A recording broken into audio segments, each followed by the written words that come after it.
Not since 1993 have the Detroit Lions trailed by 14 points and come back to win. Let's talk about that and so much more in today's Lions Talk Live. Woo!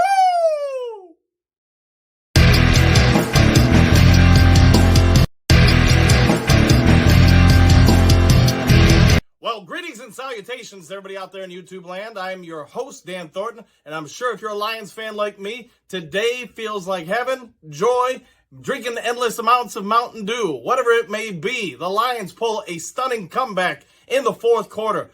Can you believe I'm saying that? To beat the Chicago Bears in Chicago. Who would have thunk it? Let's talk about that. But we're also going to point out some bad things too. I get Jared Goff had a decent day, and I'm going to talk about his day overall and why I think it might be potentially time to move on. But right now, let's just celebrate the victory. If you haven't yet subscribed to Lions Talk Live, please consider doing so. I'd really like to get to 415 by, say, tomorrow afternoon. And if you got a free moment and you're celebrating this big win, go ahead and smash that like button. Let's go on to talk about the defense. The defense, while they played, I'd say fair in the first half. The second half, it seemed like to me a lot of miscommunications in different situations. And due to that, it is what it is. Here we are again. Last week against Green Bay, we made some plays.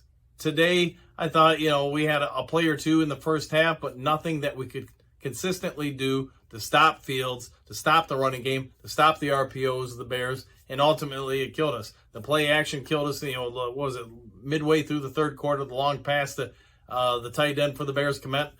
It's just consistently miscommunications and inopportune moments that kill any team, and it just seems like the Lions, for whatever reason, struggle with that over and over again. You can blame players, you can blame coaches, but at the end of the day, it's the coach's job and responsibility to make sure these things aren't happening.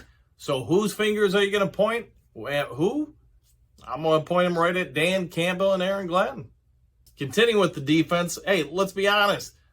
The defense seems to have a lot of miscommunications over and over again. Think about the Minnesota game, the last touchdown. There was a miscommunication where Hughes thought somebody else was covering that guy.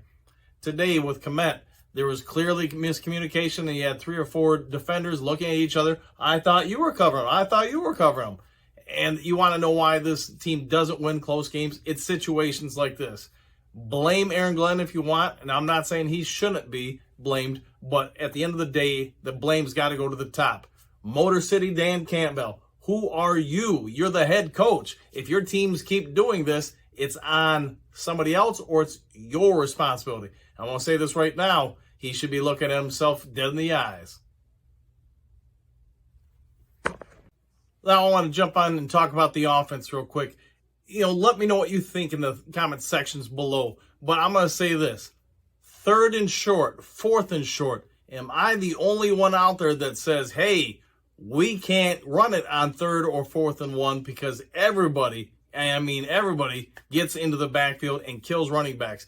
First drive of the third quarter, we have a 3rd and 1.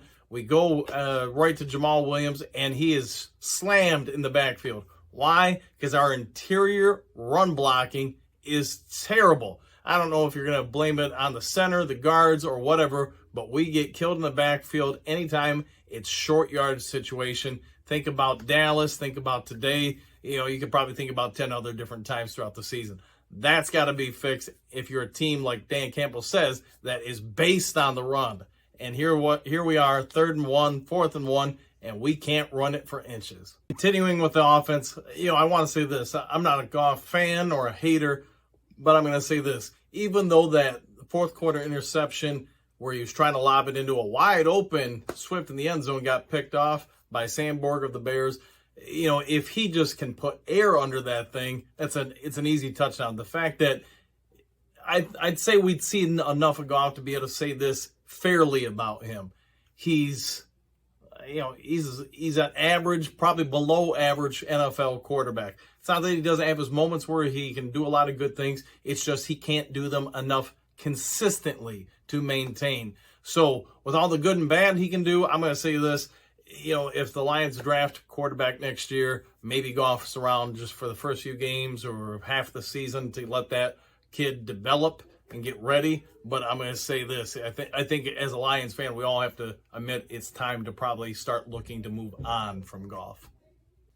Well, I hope you all have a great victory celebration Sunday. I'll see you all tomorrow on Overreaction Monday. I want to thank you all for tuning in, watching the show, helping it grow, all those things. But no matter what, let's all go out and celebrate a big, huge road win. And yes, we're on the outside looking into the playoffs, but we're looking a little bit closer. Enjoy your Sunday. Take care, and see you tomorrow on Lions Talk Live.